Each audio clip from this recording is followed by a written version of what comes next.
সুমন চ্যানেলের পক্ষ থেকে আবারও হাজির হয়ে গেছি আমি সুমন। আজকের ভিডিওতে আমি আপনাদের সঙ্গে শেয়ার করব কিভাবে আপনি আপনার মোবাইলে থাকা অ্যাপস আপনি হাইড করে রাখবেন। অর্থাৎ আপনি মোবাইলে অ্যাপস ইউজ করবেন বা ব্যবহার করবেন, কিন্তু আপনার ফোন অন্য কারো হাতে গেলে বা কেউ হাতে নিলে দেখতে পারবে না যে আপনি কোন কোন অ্যাপস ব্যবহার করছেন। তো চলুন কথা না বাড়িয়ে সরাসরি চলে যাই আমরা মূল ভিডিওতে।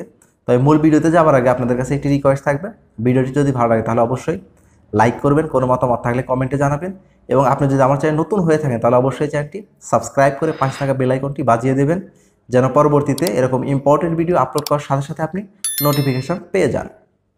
তো চলুন আমরা প্রথমে চলে যাচ্ছি আমাদের মোবাইলের স্ক্রিনে।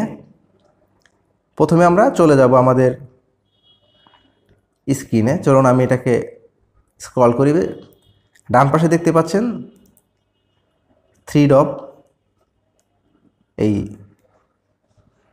মেনুতে টাচ করবেন। টাচ করার পরে দেখেন হিডেন অ্যাপ, এটাতে ক্লিক করবেন। ক্লিক করার পরে পাসওয়ার্ড আসবে। আপনি দেখেন এইখানে একটা অ্যাপস আছে যেটাকে আমরা হিডেন করে রেখেছি, আরও চাইলে আমরা হিডেন করে রাখতে পারবো। ধরুন যে আমি প্রবাসী অ্যাপস হিডেন করব, ডিকশনারি হিডেন করব। ওকে, ডান। দেখেন এখান থেকে তিনটা কিন্তু হিডেন হয়ে গেছে। আমরা এখন যদি অ্যাপসে আসি, এখানে এসে যদি লিখি আমি প্রবাসী, দেখেন আমি প্রবাসী কিন্তু আসছে না, যে আমি প্রবাসী লিখলাম নাই কিন্তু। ঠিক আছে, আবার ধরেন যে এখান থেকে যদি আমি যাই ডিকশনারি, দেখেন ডিকশনারিও কিন্তু নাই। এখন যদি আমি এই জিনিসটাকে যদি আবার আনহাইড করি, দেখেন হিডেন অ্যাপস, পাসওয়ার্ড দিয়ে ঢুকলাম, ঢোকার পরে এগুলাকে যদি আমি এখন আনহাইড করি, করার পরে যদি এখানে গিয়ে আমি আবার সার্চ করি, এই দেখেন আমি প্রবাসী চলে আসছে। এভাবেই কিন্তু আপনি আপনার অ্যাপস হাইড করতে পারবেন। এখন এই জিনিসটা আপনি কিভাবে করবেন, তো চলুন আমি আপনাদেরকে দেখিয়ে দিচ্ছি এই জিনিসটা আপনি কিভাবে করবেন। এটা করার জন্য প্রথমে আমাদেরকে যেতে হবে প্লে স্টোরে। চলুন আমরা প্লে স্টোরে যাই।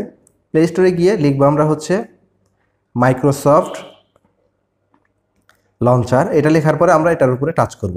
এটার উপরে টাচ করার পরে আমরা নিচের দিকে দেখেন এটা আসছে, এটাতে আমরা ক্লিক করব। ক্লিক করার পরে কিছুক্ষণের মধ্যেই এটি ডাউনলোড হয়ে যাবে।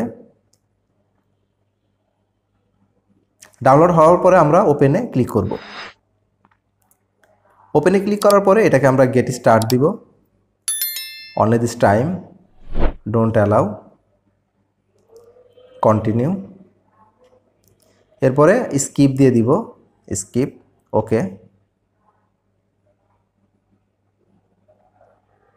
একটু সময় নেবে।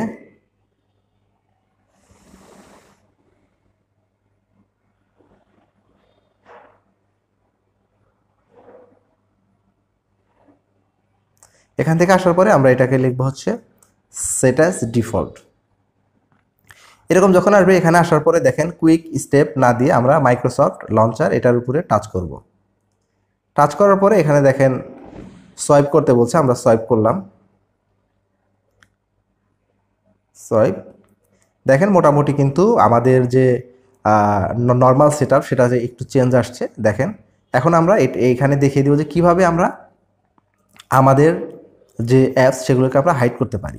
আমরা এই যে স্ক্রল করে উপরে উঠাবো এবং এই যে থ্রি ডট মেনু এটার উপরে টাচ করব। টাচ করার পরে দেখেন হিডেন অ্যাপস নামে একটি অপশন চলে আসছে, এটার উপরে আমরা ক্লিক করব। ক্লিক করার পরে হাইড অ্যাপস এটাতে ক্লিক করব।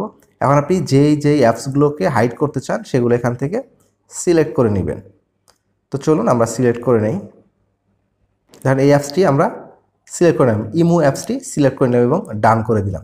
দেখেন এটা কিন্তু আমি হিডেন করে রাখলাম। এখন আমি এখান থেকে বের হয়ে যাব এবং আবার অ্যাপসে ঢুকবো এবং এখানে এসে লিখব, দেখেন ইমো লেখার পরে কিন্তু ইমো অ্যাপসটি আসছে না। এখন যদি আবার আমি ব্যাকে যাই এবং থ্রি ডট মেনুতে টাচ করি, হিডেন অ্যাপসে যাই, এখানে আনহাইড লিখি, তারপরে বের হয়ে আসি। আবার যদি আমি এই সার্চ বারে গিয়ে লিখি ইমো, দেখেন ইমো অ্যাপটি কিন্তু এখানে চলে এসেছে। তো এভাবেই কিন্তু আপনি আপনার মোবাইলে থাকা অ্যাপসকে কিন্তু হাইড করতে পারবেন। তো চলুন আমরা হাইড করি আবারও। দেখেন আবারও কিন্তু হাইড হয়ে গেছে, আসছে না। তো আশা করছি ভিডিওটি আপনাদের উপকারে আসবে। আর ভিডিও যদি উপকার আসে তাহলে অবশ্যই লাইক করবেন, কোনো মতামত থাকলে কমেন্টে জানাবেন এবং আপনি যদি আমার চ্যানেল নতুন হয়ে থাকেন তাহলে অবশ্যই চ্যানেলটি সাবস্ক্রাইব করে পাশে থাকা বেল আইকনটি বাজিয়ে দিবেন।